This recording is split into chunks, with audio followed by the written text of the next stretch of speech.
mula sa iba't ibang panig ng bansa ay dumaranas ng labis na kahirapan at kagipitan sa kasalukuyang sitwasyon tulad ng kalagayan ng marami nating kababayan dahil sa mataas na halaga ng bilihin, mahal na kuryente, tubig, gasolina at iba pang pangunahing pangangailangan ng tao para mabuhay. Ang ayuda ay panandaliang kalutasan sa kahirapan.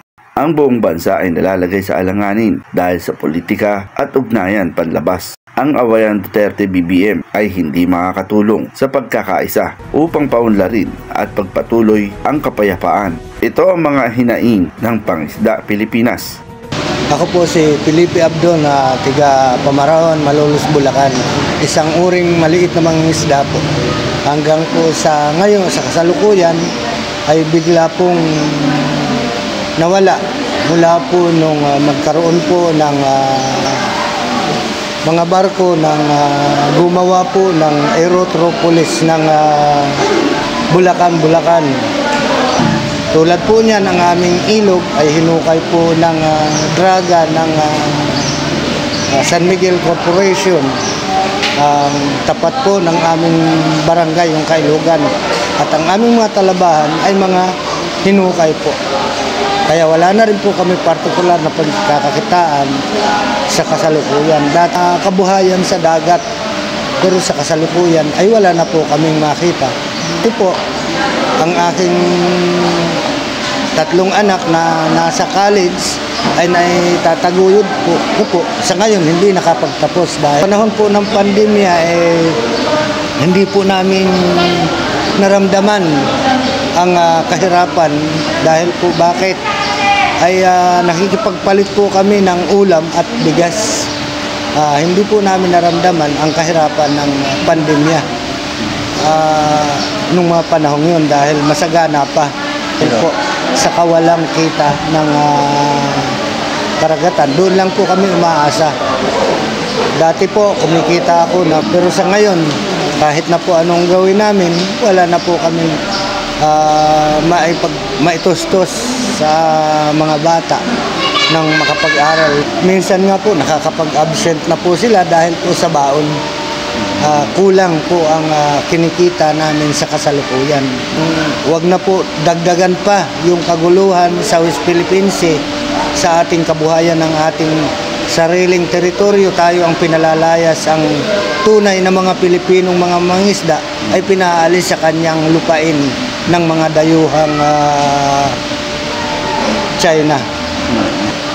Kaya po, panawagan namin sa ating Pangulo, sana po makita itong problema ng buong mangisda ng buong Pilipinas at maunawaan po kami, makita ang kahirapan namin. Maraming salamat po. Ako po si Dimeriano Rojas, taga Pamarawan, Malolos, Bulacan. Kung ipatutupad ang tunay na batas sa pangisdaan, ito'y makabubuti, hindi makasasama. Dahil dito, nakasalalay ang kinabukasan ng maraming maliliit na mangingisda dito sa Pilipinas. Kasi kung titingnan natin, kung ang mga ayudang binibigay katulad namin mangingisda, nagigisapat lamang ang pagbibigay niyan, maaaring ang mangingisda ay maging maunlad sa pangisda dahil makabibili sila na iba't ibang mga gamit nila pangisda. Dahil ang binibigay lamang ay nagiging limitado, yung takbo na pangisda, hindi nagiging sapat ang binibigay sa aming ayuda sa pangisda. Ako si Pablo Rosales, presidente ng Pangisda Pilipinas. So itong ginagawang assembleyang ito ay simula ng aming tuloy-tuloy na pagsusulong ng panawagan na tunay na rehabilitasyon sa ating Manila Bay sa halip na reklamasyon, sa halip na patuloy na paglaganap ng polusyon. Ang layunin ng pagtatatag na ito ay upang pangunahan ng grupong ito ang pagharap sa problema ang kinakaharap ng mga mangingisda sa Manila Bay. Lalo pa nga at ang Manila Bay ay napaka-vulnerable ngayon sa pagkasira dahil sa proyektong pangkaunlaran ng kasalukuyang pamahalaan. Lunsad ang pagtatatag ng pangisda Manila Bay na dinadluhan ng mga probinsya mula sa Cavite, sa NCR, sa Bulacan at sa Bataan.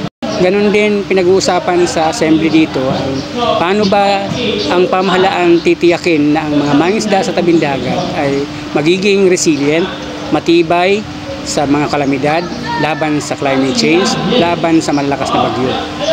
Patulad ng lumalalang hidwaan sa West Philippine Sea na ang mga mangingisda ang naging kasangkapan, nagagamit na bala ng tunggaliang ito na alam naman namin na hindi kami makikinabang sa tunggaliang ito.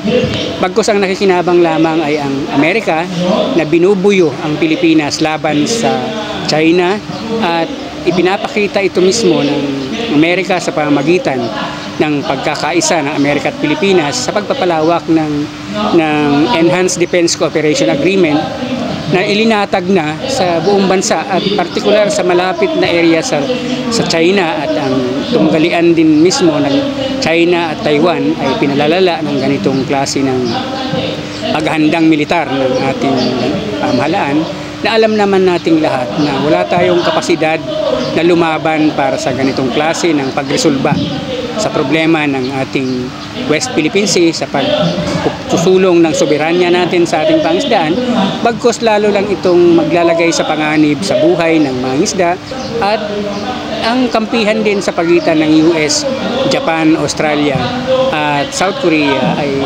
nakakatakot na pangitain na magre-resulta ng kapahamakan sa taong bayan at iba yung kagutuman sa ating mga isda.